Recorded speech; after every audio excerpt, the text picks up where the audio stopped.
So இப்போ என்ன பண்ணணும், எனக்கு 10 பிடிக்கணும், சிபியூ வேணும். அந்த 10ன்றது அங்கே இருக்கு, இந்த 1000ல இருக்கு.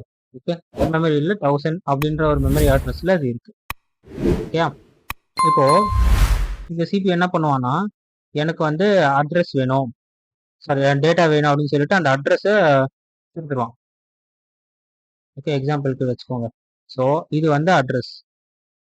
ஓகே, அட்ரஸ் கொடுத்துரும். ஓகே, இது என்ன 1000 அட்ரஸ் தான் கொடுக்குமானா கிடையாது.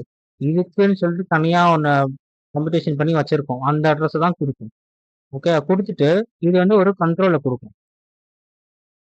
ஓகே, என்ன ரீட் தானே, ஸோ அப்படின்னா ரீட் அப்படின்னு சொல்லிட்டு ஒரு கண்ட்ரோலை கொடுக்கும். ஓகே, கண்ட்ரோலை கொடுக்கும். அதுக்கப்புறம் இந்த மெமரி கண்ட்ரோலர் என்ன பண்ணுவான் அப்படின்னா, வந்த அட்ரஸை கால்குலேட் பண்ணி ஃபார்மேட் பண்ணி மெமரியில் எங்கே இருக்குன்னு கண்டுபிடிச்சி ஒரு இது அனுப்புவோம்,